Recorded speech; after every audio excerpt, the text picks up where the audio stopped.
വേറെ ടീച്ചർ വന്നു, പുതിയ ടീച്ചർ വന്നു സ്കൂളിൽ. പക്ഷെ അന്ന് വെച്ച് എന്താണ് നിങ്ങളുടെ റാങ്ക് താഴെ പോയോ? ഇല്ല. അത് ടഫ് അല്ല എന്നുള്ള കാര്യം ഞാൻ വേറെ സിമ്പിൾ ആയിട്ട് പറഞ്ഞുതരാം. മനസ്സിലായോ? ലോജിക് മനസ്സിലായോ? ലോജിക് എത്തിയോ? പിന്നെ ചിലവർ ചോദിക്കുന്നത്, സാർ ഈ എന്താണ് ഈ പ്രാക്ടീസ് ചെയ്യേണ്ടത് ഇനിയുള്ള സമയത്ത്? ഈ പ്രീവിയസ് ഇയർ ക്വസ്റ്റൻസ് മാത്രം പ്രാക്ടീസ് ചെയ്യാൻ മതിയോ? റിയാലിറ്റി ഞാൻ പറഞ്ഞുതരാം. റിയാലിറ്റി എന്ന് പറഞ്ഞാൽ നീറ്റ് എക്സാം എന്താണ്? സിമ്പിൾ എക്സാം ആണ്. ഫിസിക്സിന്റെ കാര്യം മാത്രമല്ല പറയുന്നത്, ബയോളജിയും കെമിസ്ട്രി എല്ലാം നോക്കുകയാണെങ്കിൽ നീറ്റ് എന്താണ്? ഈസി എക്സാം ആണ്. ഓക്കെ. പിന്നെ ഓബ്വിയസ്ലി കഴിഞ്ഞ വർഷം നിങ്ങൾ ചിലർ പറഞ്ഞു കേട്ടിട്ടുണ്ട് ഫിസിക്സ് ഒക്കെ ടഫ് ആയിരുന്നു. ഓക്കെ. ഫിസിക്സ് ടഫ് ആണെങ്കിൽ അത് എല്ലാവർക്കും ടഫാണ്. ഫിസിക്സ് ടഫാണ്, എല്ലാവർക്കും ടഫാണ്. അത് നിങ്ങളെ റാങ്കിനെ എഫക്ട് ചെയ്യോ? അത് നിങ്ങൾ ആലോചിച്ചിട്ടുണ്ടാവും. ഫിസിക്സ് ടഫ് ആയിക്കോട്ടെ, അത് എല്ലാവർക്കും ടഫ് അല്ലേ? മനസ്സിലാവുന്നല്ലോ. അപ്പൊ നിങ്ങളെ റാങ്കിനെ എഫക്ട് ചെയ്യോ? It will never effect your റാങ്കിനെ എഫക്ട് ചെയ്യില്ലല്ലോ. മനസ്സിലായില്ലേ? ഫിസിക്സിൽ ഇപ്പൊ എന്താണ്, നിങ്ങൾ ഒരു എക്സാമിന് 100ലാണ് എക്സാം ഉള്ളത്. ഈസി എക്സാം ആണ്. അപ്പൊ എല്ലാവർക്കും എത്ര കിട്ടും? 98 കിട്ടും, 99 കിട്ടും, 97 കിട്ടും. അപ്പൊ അതിൽ നിങ്ങൾ റാങ്ക് അടിക്കണേ നിങ്ങൾ എന്താണ്? നിങ്ങൾ അവിടെ തന്നെ എത്തണം, നിങ്ങൾ ഏറ്റവും മുകളിൽ എത്തണം. മനസ്സിലാവണ്ടേ? പക്ഷേ നാളെ ഒരു പരീക്ഷ വന്നു, വേറെ ടീച്ചർ വന്നു, പുതിയ ടീച്ചർ വന്നു സ്കൂളിൽ. ആ ടീച്ചർ 100 പരീക്ഷ കിട്ടും. പക്ഷെ എന്താണ്? ടഫ് പരീക്ഷയാണ്. അപ്പൊ എന്താണ്? 8 ടോപ്പറിന് വരെ എത്ര കിട്ടുള്ളൂ? 85 കിട്ടുള്ളൂ. നിങ്ങൾക്ക് സാധാരണ പഠിക്കുന്ന ഒരാൾക്ക് എത്ര കിട്ടുള്ളൂ? 79 കിട്ടുള്ളൂ, നല്ലോണം പഠിക്കുന്ന ഒരാൾക്ക്. പക്ഷെ അന്ന് വെച്ച് എന്താണ്? നിങ്ങളുടെ റാങ്ക് താഴെ പോയോ? ഇല്ല. ടോപ്പറിന് തന്നെ എത്രയല്ലേ കിട്ടിയുള്ളൂ. മനസ്സിലായില്ലേ? അതാണ് ലോജിക്. അതാണ്. അപ്പൊ ടഫ് പരീക്ഷ കൊണ്ട് എന്താ കുഴപ്പം?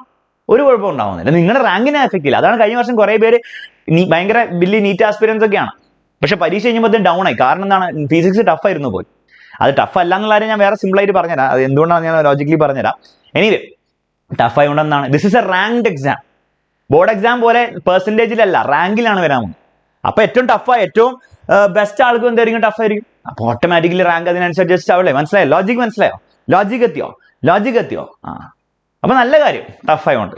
ഓക്കെ. പഠിച്ചവർക്ക് എന്താണ്? കുറച്ചുകൂടി എളുപ്പമായിരിക്കും. പഠിച്ചവർക്ക് കുറച്ചും കൂടി ടഫ്. നമ്മൾ IIT JEE ക്വസ്റ്റ്യൻസ് ചെയ്യുന്നുണ്ട്. ഇനി മോഷണൽ സ്റ്റേറ്റിൽ ഇന്ന് ക്ലാസ് കാണുമ്പോൾ അടിപൊളി ക്വസ്റ്റ്യൻസ് ഒക്കെ ഉണ്ട്.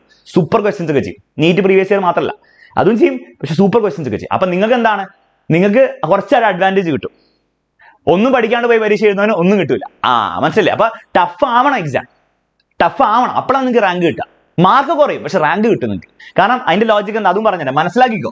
കുറെ പേര് ചോദിക്കുന്നുണ്ട്, സാർ ടഫ് പറഞ്ഞുതരാം. എങ്ങനെ വെച്ചാല്, ഒരു ഈസി എക്സാം, നീറ്റ് ഈസിയാണ് വിചാരിക്കാം. ഈ വർഷത്തെ ഫിസിക്സ് ഭയങ്കര ഈസിയാണ് വിചാരിക്കാം. ഭയങ്കര ഈസിയുള്ള പ്രശ്നം എന്ന് വെച്ചാൽ ജസ്റ്റ് 12ാം ക്ലാസ് മാത്രം പഠിച്ച കുട്ടിക്ക് പോയിട്ട് കുറെ ക്വസ്റ്റ്യൻ ആൻസർ ചെയ്യാം. നിങ്ങൾ കുറച്ച് നീറ്റിന് അധികം പഠിച്ചു, അതൊക്കെ വേസ്റ്റ് ആയി പോകും. നമ്മൾ ചെയ്ത IIT JEE ക്വസ്റ്റ്യൻ ഒക്കെ വേസ്റ്റ് ആയി പോലെ, വെറുതെ ആയി പോകും. കാരണം സിമ്പിൾ ക്വസ്റ്റ്യൻസ് ആണ് വരിക. 12ാം ക്ലാസ്സിൽ കുട്ടിക്ക് ആൻസർ ചെയ്യാൻ പറ്റുന്ന ക്വസ്റ്റ്യൻസ് ആണ്. അവനും ആൻസർ ചെയ്യും, നിങ്ങളും ആൻസർ ചെയ്യും. എക്സ്ട്രാ മാർക്കൊന്നും കിട്ടാൻ പോകുന്നില്ലല്ലോ നിങ്ങൾക്ക്, ഇല്ല. പക്ഷെ നീറ്റ് എന്താണ്? ടഫ് അല്ല, കുറച്ചെന്താണ്? ഫിസിക്സ് അല്ലെങ്കിൽ ബയോളജി എന്താണ്? കുറച്ചുകൂടി മോഡറേറ്റ്ലി ഡിഫിക്കൽട്ട് എന്ന് പറയാം. അല്ലേ? വേണ്ട, എന്തിനാ സാർ ടേംസ് ഒന്നും കാര്യമില്ല. ടഫ് ആണെന്ന് വിചാരിക്കും, ഡിഫിക്കൽട്ട് ആയിരുന്നു വിചാരിക്കാം. അപ്പൊ നല്ലതല്ലേ? കാരണം സാധാരണ പഠിച്ചു പോകുന്നു, ജസ്റ്റ് വെറുതെ ടെക്സ്റ്റ് ബുക്ക് വായിച്ച് കുറച്ച് പ്രീവിയസ് ഇയർ ചെയ്ത് പോകുന്നവൻ എന്താണ്? കിട്ടില്ല, ആൻസർ ചെയ്യാൻ പറ്റില്ല. പക്ഷെ നിങ്ങൾക്ക് എന്താണ്? നിങ്ങൾക്ക് ഒരു അഡ്വാൻറ്റേജ് അവിടെ കിട്ടി. കാരണം നിങ്ങൾക്ക് അങ്ങനെ ടഫ് ക്വസ്റ്റൻസ് ഒക്കെ ആൻസർ ചെയ്യാൻ പറ്റും. മറ്റുള്ളവരെക്കാളും നന്നായിട്ട് ആൻസർ ചെയ്യാൻ പറ്റും. അപ്പൊ റാങ്ക് നിങ്ങൾക്ക് കൂട്ടിയില്ലേ? അപ്പൊ ഏതാ നല്ലത്? ഈസി ആണോ ടഫ് ആണോ? കുറച്ച് ടഫ് ആവണം നല്ലത്. ഓവറല്ല, കുറച്ച് ടഫ് ആവുന്നതാണ് നല്ലത്. അപ്പോഴാണ് റാങ്ക് അടിക്കാൻ പറ്റുക. അത് ഈ വർഷം കുറെ കുട്ടികൾ, നന്നായിട്ട് പഠിച്ച കുട്ടികൾ ഈ വർഷം റാങ്ക് വന്നപ്പോഴാണ് നമുക്ക് മനസ്സിലായി. ടഫ് എക്സാം ആണ്, പക്ഷെ റാങ്ക് നല്ല കിട്ടി. കാരണം എന്താ? നല്ലതാണ് കേട്ടോ. ഓക്കെ. അപ്പൊ ആ കാര്യം മനസ്സിലാക്കാം. അപ്പൊ നീറ്റ് ടഫ് ആണോ ഈസി ആണോ എന്ന് ഡിബേറ്റ് ചെയ്യുന്നവർക്ക് നീറ്റ് ടഫ് ആവാണ് നിങ്ങൾക്ക് നല്ലത്. ഇപ്പൊ മനസ്സിലായോ? ഇതും കത്തിയോ? രണ്ട് ലോജിക് കത്തിയോ? പക്ഷെ നിങ്ങൾ മനസ്സിലാക്കേണ്ടതാണ്, നമ്മൾ ഭയങ്കര ടഫ് ക്വസ്റ്റ്യൻസ് പ്രാക്ടീസ് ചെയ്തുകൊണ്ട് കാര്യമില്ല. നിങ്ങൾ നീറ്റിന് പ്രീവിയസ് ഇയർ മാക്സിമം ചെയ്യാം. ടഫ് ആണെങ്കിലും ഈസി ആണെങ്കിലും എല്ലാവർക്കും ടഫ് ഈസി ആയിരിക്കും. ഓക്കെ. അപ്പം മാക്സിമം നിങ്ങൾ ഈസി ക്വസ്റ്റ്യൻസ് അറ്റൻഡ് ചെയ്ത് മാക്സിമം മാർക്ക് ഉണ്ടാക്കുന്ന ആൾ ബുദ്ധിമാൻ, അല്ലെങ്കിൽ മണ്ടന്മാർ. മനസ്സിലുണ്ട്? അപ്പൊ അതാണ് നമ്മുടെ സ്ട്രാറ്റജി. അപ്പൊ സ്ട്രാറ്റജിനായിട്ട് ഞാൻ കൂടുതൽ സംസാരിക്കാം. ഇപ്പൊ എല്ലാം കൂടി ഒരുമിച്ച് സംസാരിക്കുന്നില്ല. ജസ്റ്റ് ലോജിക് മനസ്സിലാക്കുക.